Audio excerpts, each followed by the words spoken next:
Good afternoon. You all are so beautiful, and what a great, great day. What a great day it is for the state. Welcome to the People's House, and thank you for joining us to celebrate the 34th anniversary of the Americans with Disabilities Act.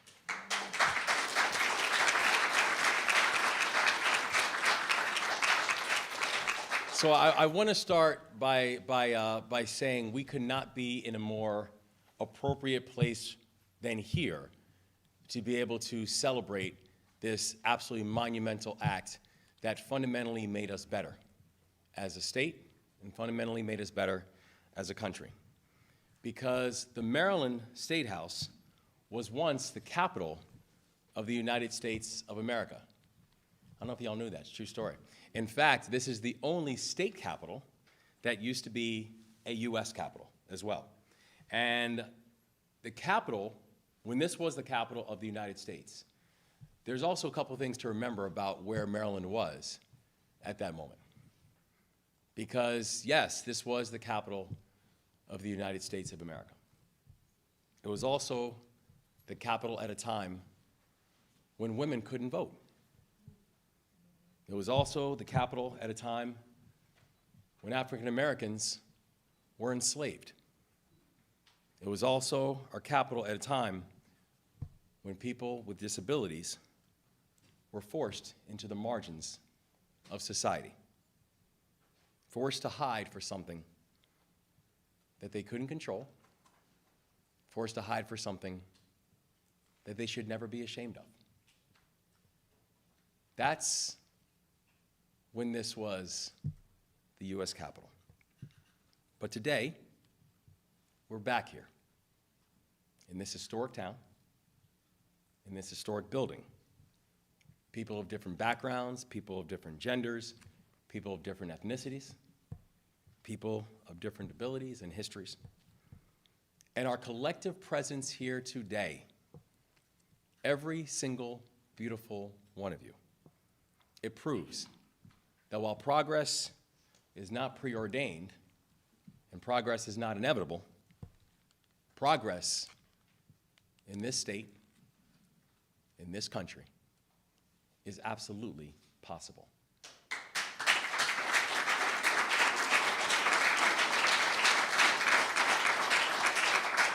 The anniversary of the Americans with Disabilities Act isn't just an acknowledgement of a piece of legislation. This is about a celebration of legacy. This is about a celebration of the work. This is about how people had to put in time and energy and effort and will to be able to bend that moral arc towards justice. Because it does not bend just because. It bends because each and every one of us, each and every one of you, have chosen to pull it that way. This is a legacy of making sure that everyone can feel safe in their own skin. This is a legacy to make sure that everybody knows that each and every one of us are blessed children of God, that we are perfect in our creation, that we are perfect as we are, that we are His intent, and that each and every one of us should be celebrated for who we are. That each and every one of us make up an important part of that human mosaic that makes us so special. A legacy of humanity that we see in ourselves, that as a society and as a state, that we will always be mission first and people always. And in this moment, we'll continue to build upon the legacy of those who came before us by now making it a point to build a legacy of our own. So today, I am so proud that I will sign an executive order creating a new Maryland Plain Language Initiative.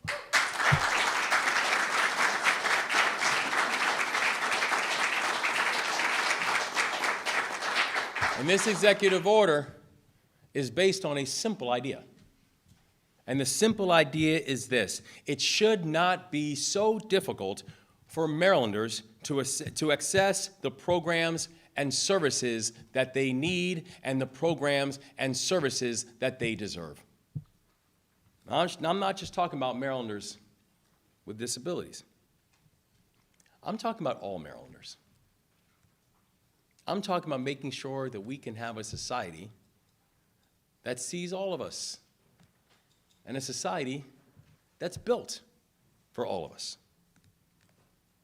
If a single mom in our state cannot access affordable health care because the instructions on the application are too confusing, that's not good government. If a Maryland family cannot understand updates about a hurricane in their community because our website is hard to read, that's not good government. This executive order will help to ensure that every piece of writing that comes out of this administration in print and online is simple, accessible, proofwritten, and easy to read. This is not just going to help some Marylanders. This is going to help us all. And it's also going to help us all to fulfill a promise, a simple promise, to leave no one behind. That's what this means. That's what this looks like. I don't know a single person who likes political jargon. I don't. Never learned it, don't intend to. I don't know a single person that likes confusing instructions or convoluted writing. It's not just frustrating, it's harmful. It's segregating. And oftentimes, and unfortunately, it's intentional. Because for Marylanders with disabilities, tricky language can be the difference between getting the help that you need and getting left behind. It doesn't have to be that way, guys. And today, we will take an important step forward as a state to make sure that it isn't, and in Maryland, it never will be.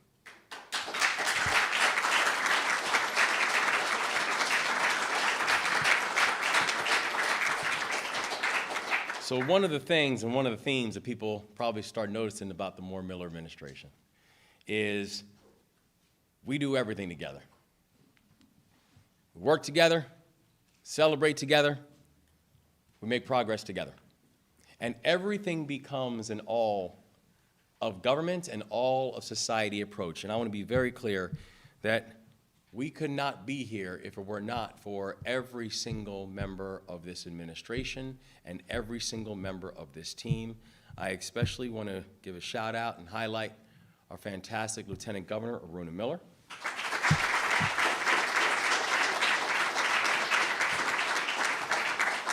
Our fantastic Secretary of Disabilities, Carol Beatty.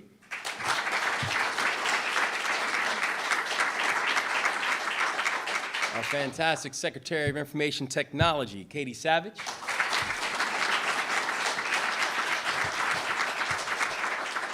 Our fantastic Executive Director of the Maryland Developmental Disabilities Council, my friend Rachel London.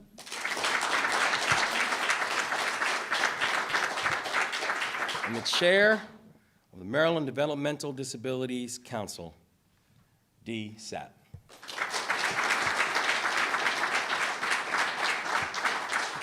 Who also, by the way, I hope I'm not about to embarrass you, is a proud mama of a future Olympian who in a few weeks will be representing our country over in Paris. Mama, we are so excited, and we are going to be cheering. Y'all will be able to hear us from all the way over there.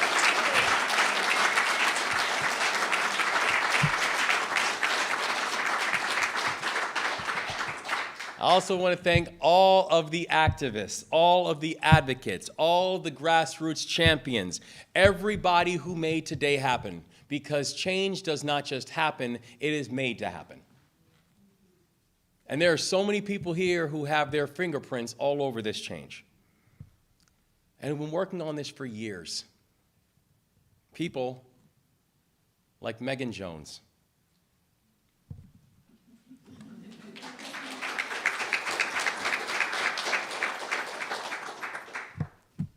Megan, our beautiful friend over there, was born perfect. She was born perfect. Megan came up with a developmental disability, and she lives by the motto, nothing about us without us. Because she does not just want to point out society's challenges. She wants to solve society's challenges. This year, Megan wanted to testify on a bill to remove outdated and hurtful language in state legislation. And now, as most people in this room know, understanding instructions on how to testify, when to testify, where to testify, what rules need to be followed is very challenging. Trust me, if I did not have a remarkable team, I'd still be searching around for which committee rooms I'm supposed to be testifying in. So I can tell you right now, you are a champ that you were able to navigate that. And you're a champ for wanting to focus on making sure that it's a little bit easier for everybody else too.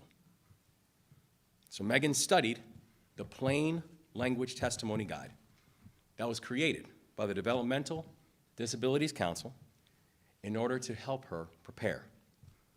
She came to Annapolis. She shared her views with the lawmakers on House Bill 432. And just a few weeks ago, I had the honor of signing that piece of legislation into law.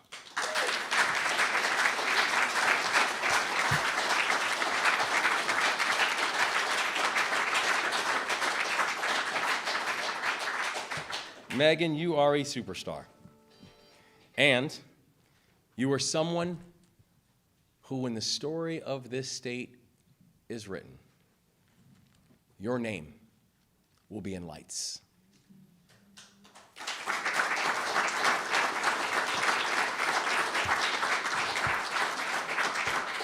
You understood and you recognize the fact that this work is not easy. This work is hard. It's not simple making change. It can feel very lonely. Sometimes it can feel very uncomfortable. But it's worth it.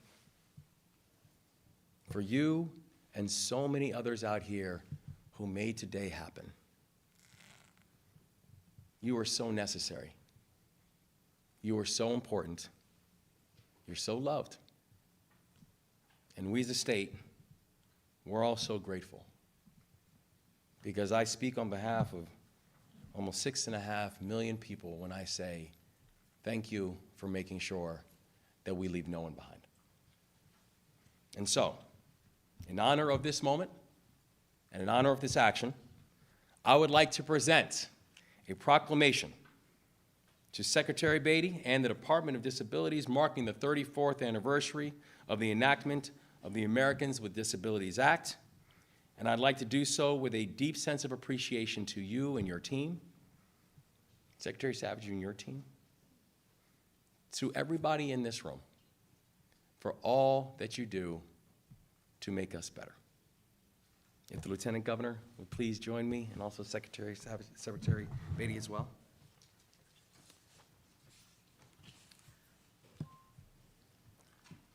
So, from the Governor of the State of Maryland, July 26, 2024, from here on out, will be known as ADA Anniversary Day. Whereas on July 26, 1990, the Americans with Disabilities Act was signed into law.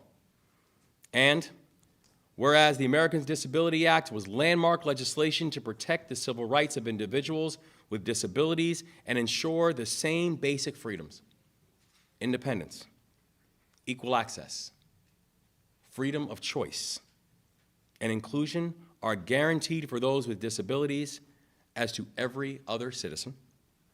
Whereas Maryland recognizes the unlimited potential for all of our citizens, including those with disabilities, to live, work, and thrive in communities. And whereas the 34th anniversary of the Americans with Disabilities Act is an opportunity to recognize the importance of ensuring inclusive environments with equal access to communication and education and employment and housing and transportation and public accommodation. And whereas Maryland promotes equality of opportunity, access, and choice for Marylanders with disabilities and is committed to the promise of a Maryland in which all people with disabilities have the knowledge and influence to make a difference in their lives and to make a difference in the lives of others. Signed, Secretary of State Susan Lee, Lieutenant Governor Aruna Miller, and the 63rd Governor, Wes Moore. Congratulations.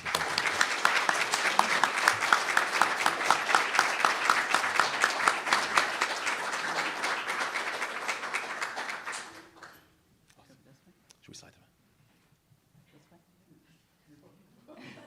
Sorry. There we go, thank you. There. Appreciate it, thank you. Thank you, Governor. Thank you. You take this.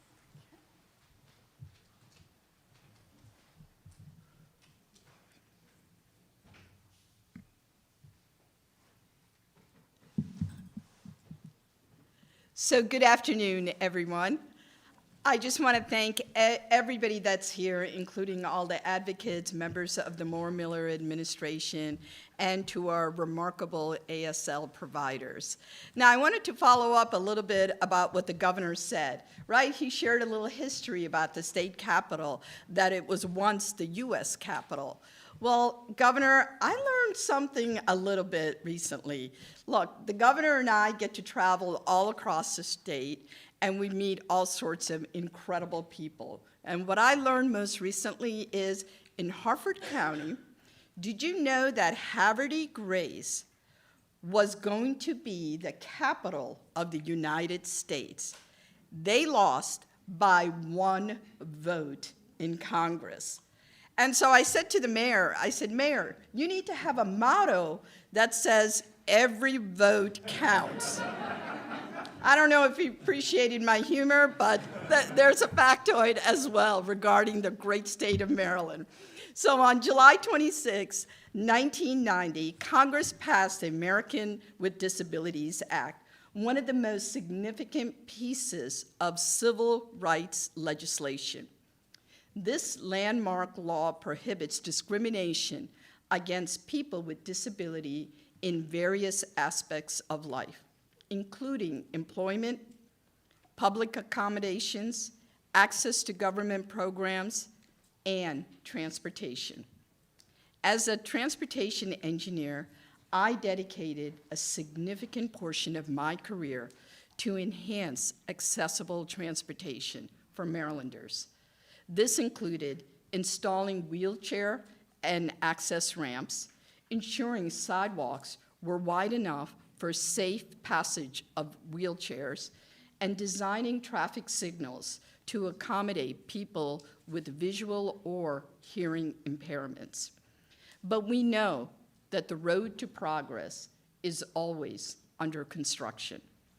And I'm proud to stand alongside Governor Moore and the Moore-Miller administration, and to each and every one of you who's making more progress with the signing of the Maryland Plain Language Initiative Executive Order, which ensures that Marylanders of different abilities and all of us can accommodate the state government that we all so deserve. We should all take pride in knowing that for millions of younger Marylanders, a world without ADA is simply unimaginable. We will continue to build and move our state forward, ensuring that accessibility and equality are the expectations rather than the exceptions. So today and the future is about making sure that all Marylanders, regardless of ability, can and shall fully participate in every aspect of life with dignity and respect.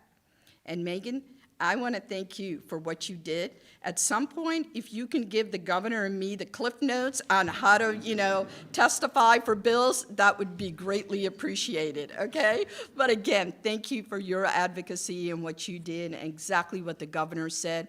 You not only found this to be a challenge, you came up with the solution and you made it easier for others. And in the end, that's what we're all here for in this world, to make life a better place for all of us. So thank you, Megan, and thank you to every one of you on what you do.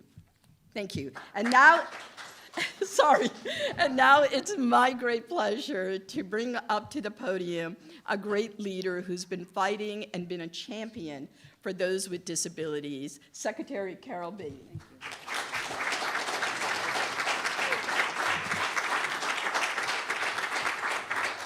Well, good afternoon, everybody, and thank you so much for being here, and thank you, Governor Moore and Lieutenant Governor Miller, for your always very inspiring words.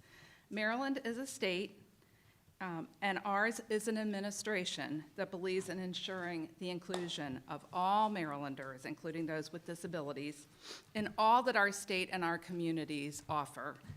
And so thank you, Governor Moore, for your commitment to leaving no one behind. I'm really grateful that Governor Moore gave me the opportunity to continue to serve as the Secretary for the Maryland Department of Disabilities, the only cabinet-level department focused on cross-disability issues in the nation. Our mission is to ensure opportunity, access, and choice for all Marylanders with disabilities. I have the pleasure of leading and working alongside a small but incredibly talented and dedicated staff. I really consider them, I'm part of the team, they are the team. Part of our statute that created the Maryland Department of Disabilities requires that the secretary or the deputy secretary have a disability. And as we all know, that's really important because representation matters. I'm very excited to have our new Deputy Secretary, Ann Blackfield, start at the end of this month. Both Ann and I have lived experience, but I also want to say that many of our staff at the department have disabilities or are close family members with somebody with a disability. So this work is really our passion, and it's very personal. Last week, the CDC released the annual update of the Disability and Health Data Systems Report, and it shows that 1 in 4 Americans lives with a disability. That's approximately 70 million Americans, and that's approximately 1.5 million Marylanders. It's often said that disability is the only minority group that anyone can join at any moment, be it at birth or by illness, accident, or aging. Disability issues are everyone's issues. Thanks to the Americans with Disabilities Act, commonly known as the ADA, we have accessible parking spaces, automatic door openers, and curb cuts for sidewalks, most of the time. These kinds of accessibility features help all of us. As we celebrate the 34th anniversary of the signing of the ADA, it is critical that we look back and that we take stock of all that we have accomplished in those last 34 years, but we also must push forward to make sure that we continue to provide access for all. I would like to take this moment to thank my fellow cabinet secretaries who are here and their staff that have joined us. I believe that this shows the Moore-Miller administration's dedication to honoring the rights and the contributions of Marylanders with disabilities. In January of this year, Governor Moore issued Maryland's first ever digital accessibility policy, which is being led by the Department of Information Technology, which ensures access to state-procured and developed information technology and services. Thank you, Governor, for your leadership in this area and your commitment to being a government that is responsive to the disability community.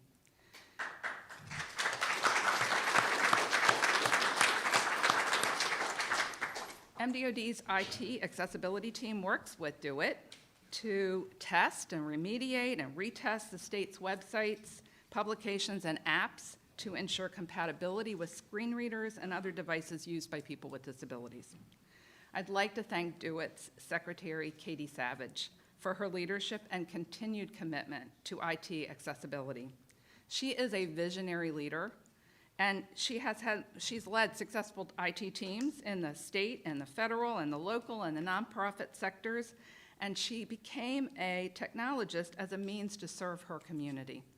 So please help me welcome to the podium Secretary Savage.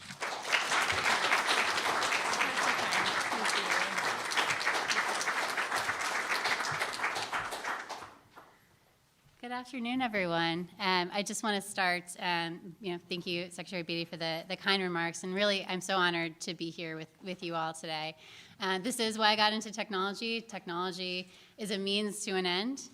We're here to enable all of your goals. So this is just an extremely proud moment for me, and I also just appreciate, we've had such a collaborative relationship since we've started on the accessibility policy, and now today with the plain language EO. So just really appreciate the partnership. I wanted to start by just talking about the scale of the problem here. There are hundreds of Maryland websites that provide information, services, and benefits to over 6 million residents. And unfortunately, the current digital experience provides varying levels of accessibility and use language that can be confusing and filled with jargon, regardless of ability. Technical or expert-level language can make it difficult for many residents to find and access critical information and services that they need to live safely, productively, and efficiently. In addition to the impact this language has on our residents, it also really challenges the state workforce. What do you do when you can't find something online? You pick up the phone, which can lead to very high call volumes, for example, in-person visits, and it really puts a burden on an already burdened state workforce. We know that many of our residents will be left behind, as the governor said, if they don't understand what services are being offered or how to access them. In January, the governor established the Maryland Digital Service within the Department of Information Technology, which is being led by my colleague, Marcy Jacobs, who joined our department as the state's first Chief Digital Experience Officer. Maryland Digital Service is going to be partnering with agencies to create consistent and intuitive digital experiences for all Marylanders. If you need a guide to access the application or a website, we didn't do it correctly. This executive order today will serve as the cornerstone for clear, understandable websites and communication throughout the state. It will ensure that millions of Marylanders can more easily take advantage of everything the state has to offer. Through the plain language executive order and our partnerships with the Departments of Disabilities and the Governor's Office of Community Initiatives, we will remove barriers and bring equity to our residents. To the Department of Disabilities and the Governor's Office of Community Initiatives, we at Do It thank you for your partnership. We look forward and thank you for your tireless dedication to your work and for everything you've done to make the state more inclusive and accessible. We look forward to working alongside of you and leveraging your experience, expertise, and passion to successfully implement this executive order. Together, we will ensure that state services are equitable and that nobody will be left behind. I'd now like to introduce my colleague, Rachel London, the Executive Director of the Maryland Developmental Disabilities Council, which is a statewide public policy and advocacy organization that creates changes that enable people with developmental disabilities to live the lives they want with the support they need.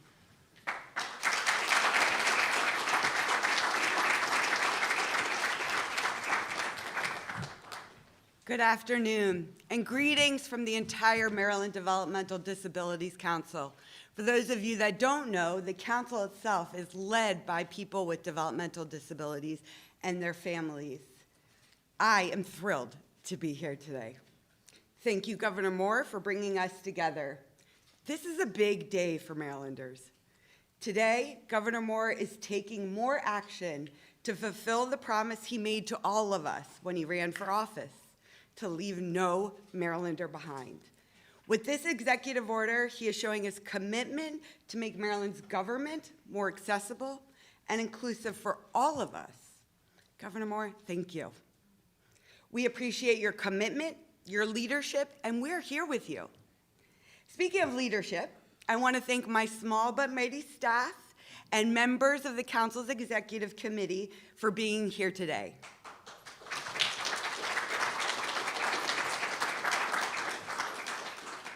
It was not too long ago that when we talked about access to government, we only meant access to buildings. This month, we celebrate the anniversary of the ADA and all the ways that law has moved us forward, giving access to places in and out of government people didn't have access to before.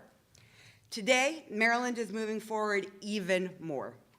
This executive order shows Maryland prioritizes access to our government, not just to the buildings, but to the services, supports, and resources state agencies offer. And not just for people with disabilities, but for everyone. Plain language does increase access. Plain language is a way of writing so people can understand information the first time they read it. When state agencies use plain language in their public documents and on their websites, more people can access the information they need and the information they want. The creation of the Maryland Plain Language Plan will help state agencies take the steps necessary to make sure that happens. The steps needed to make sure Marylanders, those with and without disabilities, can access the information they need and want. The Council has seen this in action. 3 years ago, the Council made a commitment to use plain language to better support our Council members and the people with disabilities, families, grantees, and other people we work with. Not only did we relaunch our website, our 5-year state plan, and even our bylaws in plain language, we worked with different state agencies too. We partnered with the Developmental Disabilities Administration to translate their guide to services into plain language. We worked with the Maryland General Assembly to create plain language versions of their legislative guidelines. The result, you've heard it, clearer information about services and supports, and more access and opportunity for more Marylanders to be part of the legislative process. We also collaborated with the Motor Vehicle Administration.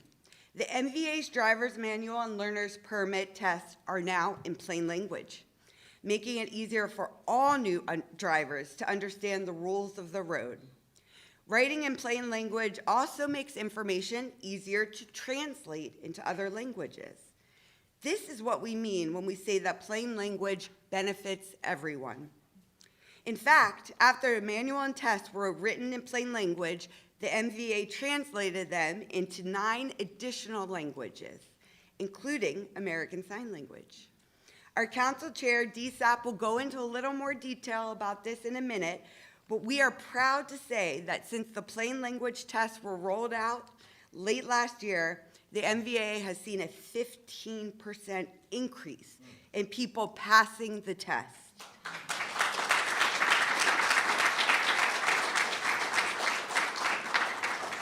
What a huge impact. So many more people can now access the freedoms that a driver's license brings: employment, education, things to do for fun, and so much more. Plain language really does help create access for all.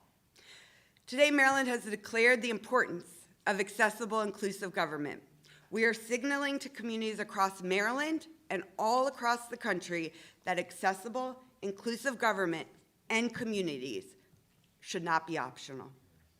We are so thankful to Governor Moore and his administration for the work you have already done, and for today, as you recognize the impact of plain language and sign this executive order. We are committed to our continued work together to make a more inclusive Maryland, where people with and without disabilities live, learn, work, and play together. Now, I am very happy to introduce Dee Sapp, our council chair, the mom of Lauren Sapp, soon to be 2-time Paralympian with developmental disabilities. She is an incredible advocate whose passion leads to change, not just for her son, but for all Marylanders with disabilities.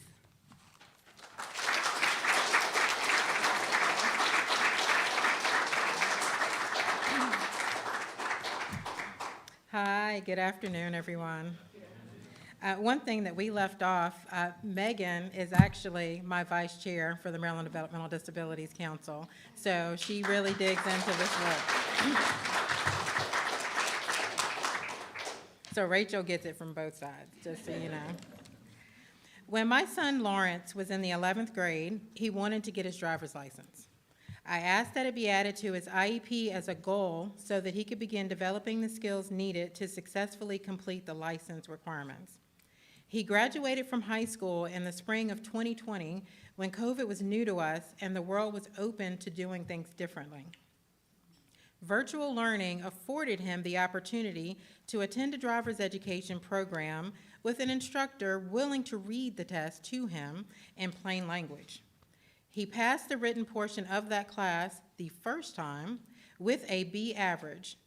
For him to take the driving portion of the class, he needed to have his driver's permit. We went to our local MVA several times where my son had no success in passing the test. We switched to another MVA location 45 minutes from our home, and after months of going back and forth weekly, he was still unable to pass the test, even with supportive MVA staff. People kept asking me how he was able to pass the driver's education test and not pass the permit test, if the content for both tests came from the same book. This was perplexing to me as well. One critical thing that I was able to deduce was that the MVA tests weren't written or verbally translated in a language that my son could understand. Once my reasonable accommodation request was granted, he passed the written test on the very next try and was able to complete the driving portion of his driver's education class, again, on the first try. Thank you. I later learned that the MVA was considering rewriting the driver's manual and test in plain language to make the test more accessible to all Marylanders, not just those with disabilities. As a mom, this made my heart smile because this was not my intention. But as the chair of the Maryland Developmental Disabilities Council, it made me very, very proud to see how the council was ready to quickly assist in moving the needle of inclusivity in areas not traditionally known to be challenged. My son has his first appointment next week to take the driver's test in hopes of getting his Maryland driver's license. This rite of passage for many is a direct path to increase independence for people with disabilities. His chances for gainful employment, post-secondary education, independent housing, and meaningful relationships will increase exponentially due to the work of the people in this room in accommodating his need for plain language in both written and spoken communication. Governor Moore will now afford many more Marylanders the access to information by simply asking for it to be written in plain language. This lets me and others know that we are moving into a more accessible future, and I am definitely along for the ride, hopefully in my son's car. Thank you.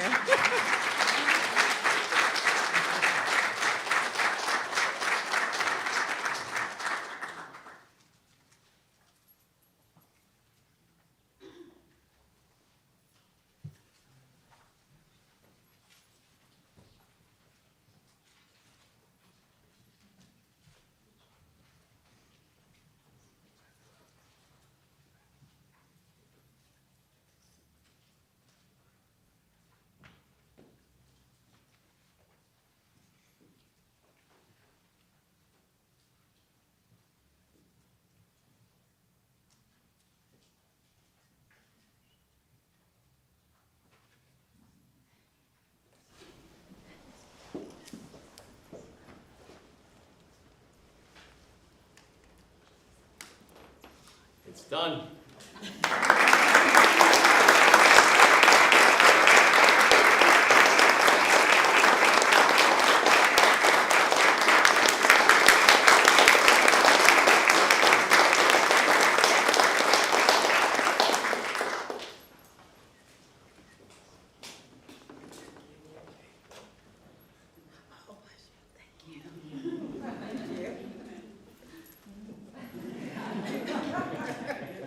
Bring that to Paris with you. Thank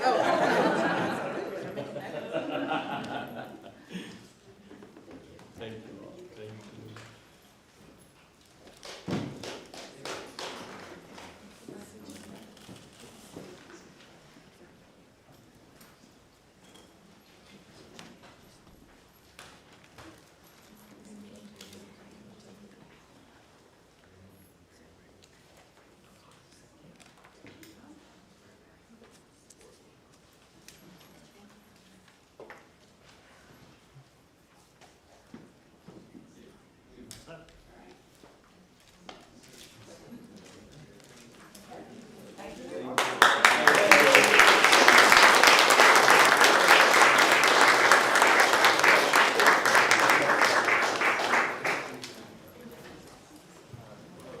Superstar here.